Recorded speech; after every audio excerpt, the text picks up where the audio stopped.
Welcome to this video. Before we even start everything, this video is called "What If Dexter Morgan?" From the TV show Dexter, right? I don't know about the books, just letting you know ahead of time, just in case if you're just wondering what this video is gonna be about. So yeah. Anyway, what if the Bay Harbor Butcher wasn't human? What if Dexter Morgan wasn't born in Miami, but on Krypton? This is the story of basically Dexter, but forged under two sons: the Code of Harry and the Legacy of Krypton.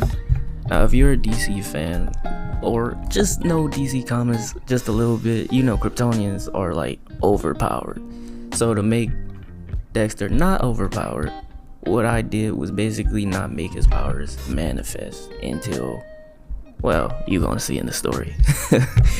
So let's get back into it, shall we?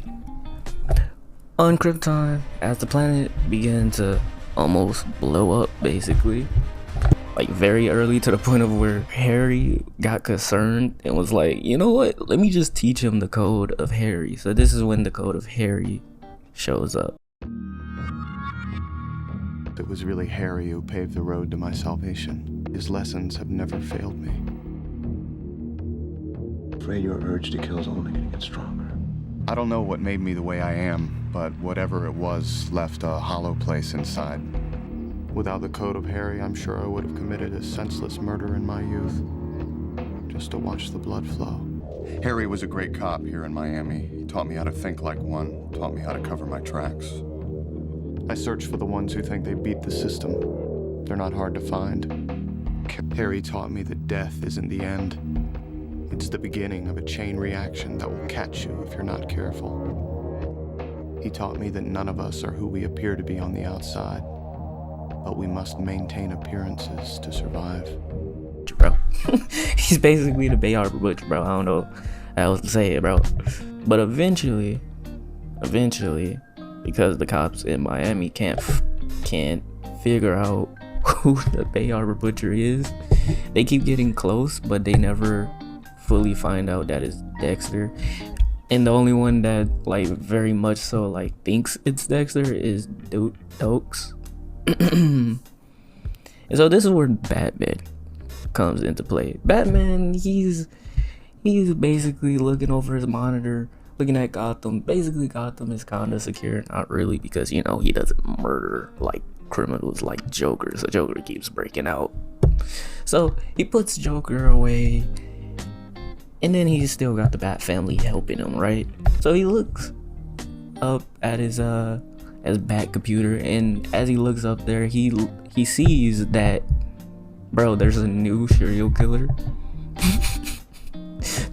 that is murdering criminals. And so it's kind of concerning because he's killing criminals, but he's also just killing people, but it's just criminals. So it's just concerning to Batman, right?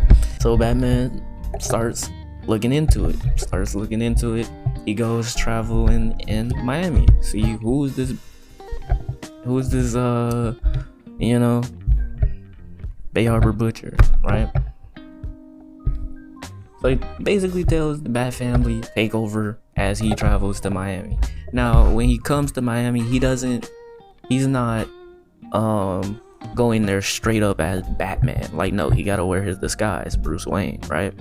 So he makes a donation to Miami Metro and makes a charity, to all the hard work the crime or the cops has been doing, basically, as Bruce Wayne. And everyone wants to greet him. Everyone wants to be like, hey, it's Bruce Wayne. What are you doing all the way down in Florida? Right? Bruce noticed Dexter, and Dexter noticed Bruce Wayne. Now, Dexter thinks Bruce Wayne is hiding something, obviously, but he doesn't know exactly what. And Dexter feels the same way, but he's just like, Batman or Bruce Wayne is basically just looking at Dexter like how Dokes looked at Dexter, and like, this guy is a little off, but and so this makes Batman, my bad, looks further into Dexter, because he has dealt with crazy people before, especially serial killers before. So he knows they have patterns. He knows that they have trophies and stuff like that, right? So he starts basically searching, looking into Dexter more, right? So every time Dexter is leaving his apartment, going to work, right? Batman would sneak into Dexter's apartment wearing like a costume. I don't even know, like I guess a bandana or whatever, like picking into Dexter's apartment, searching all over the place looking for any evidence to show that Dexter is the Bay Harbor Butcher. And that's when he finds Dexter's slides, right? And he's like, okay, this is why does he have blood slides? You know what I'm saying? I know he's a blood analyst thing, but like, why does he keep them here? You know what I'm saying? So he travels all the way back to Gotham to get his bat suit. And also he took one of the slides with him to identify it, and it comes up that it was a hitman that went missing a long time ago in Miami. Last stop was in Miami and never was seen again, right? So now Batman goes, and since now he know it's definitely Dexter. Now he knows it's definitely Dexter. Dexter is definitely either working for the Bay Harbor Butcher or is the Bay Harbor Butcher, just off of the blood slides alone, you know? So then he starts following him more and more. And Dexter, he's not dumb, bro. He's not dumb. He knows someone was in his apartment, and he knows that one of his blood slides went missing. You know what I'm saying? He's not dumb, bro. And the only one that suddenly appeared and then left soon after was Bruce Wayne, right? So he doesn't know it's Bruce Wayne, but he's basically suspicious of Bruce. But then he just chalks it up to, maybe I'm just being too paranoid, right? And Dexter basically have this little cat and mouse type of game going on, where before Dexter does a crime, because Dexter is becoming more paranoid, so he's not directly doing a crime yet, and so Batman can't really step in. So it's like this standoff that's happening. But anyway, let's keep going. So one night, Dexter, does his thing, does his Dexter thing, does his Bay Harbor thing, right? He wraps somebody up in that paper, right? He does his ritual, all of that, right? But this time, he does it on his boat, because, mind you, this Dexter is very paranoid. So where else would it be to bring somebody other than his boat? So, as to not get into details, Dexter just does what Dexter does best, okay? And while he's leaving, basically wrapping up the body and finna throw it in the water, right? He comes up to the floor of his ship or boat, and he sees Batman. He sees Batman there, standing at him, staring at him menacingly, bro. And basically they just have this dialogue with each other. Batman asks him why is he murdering basically criminals, and that he needs to get put away. You know what I'm saying? He's a criminal himself, he gotta get put away, right? And Dexter basically says, yo, I have a code. I only murder bad people, you know what I'm saying? I'm kind of like you in a way, you know what I'm saying? You save people, I save people. You don't murder people, but like, we're the same, right? That's what Dexter basically saying. Batman to Batman. And this kind of makes Batman a little irritated, because they are very much alike, but the problem is Dexter is a murderer.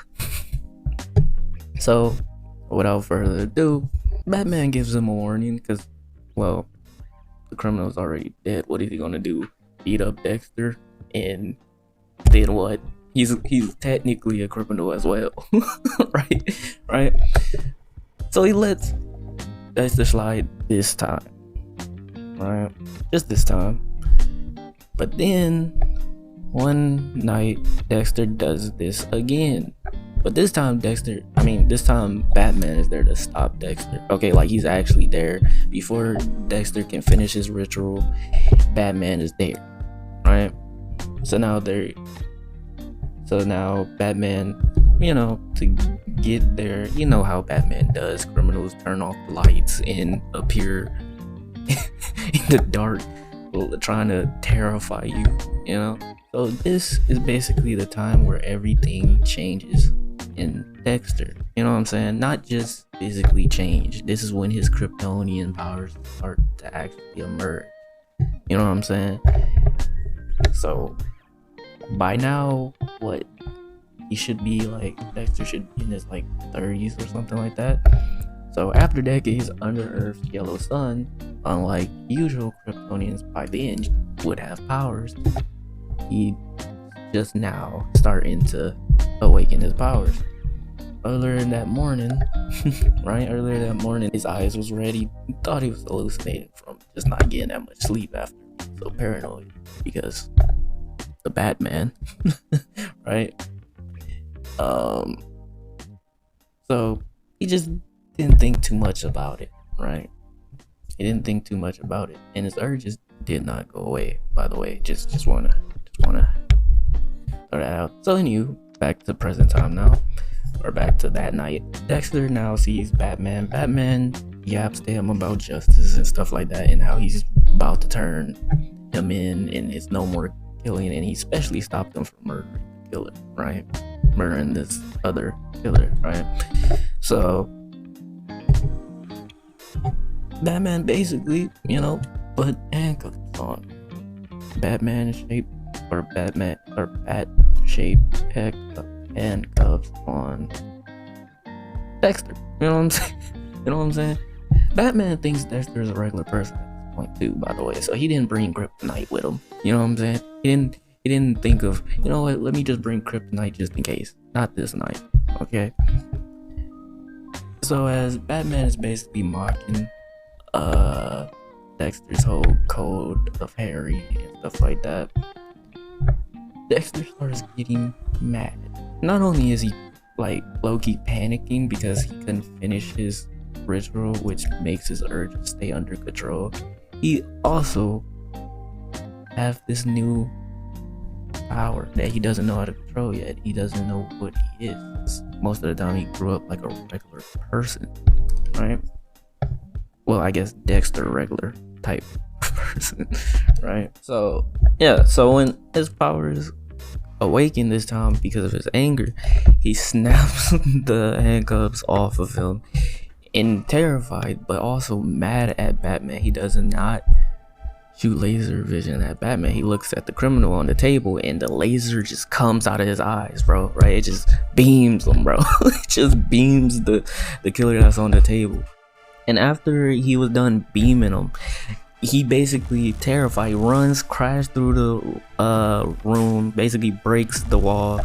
It's a gate in front of him. He's running at super speed, mind you, and then he jumps over to that, but he leaps, and when he looks around, it looks like an ant from where he just leaped from, right? And he's gone all the way into a swamp-like area, right? That's how far he jumped away. And now, mind you, at the same time, Batman's calling the Justice League yo, what? Bro, I think this guy is a Kryptonian. Superman, I need you to handle this. So without further ado, next time, that was the moment the game changed. No longer just a human killer. Dexter Morgan had become something else. Something Batman couldn't fight alone. Until next time, see y'all. Peace.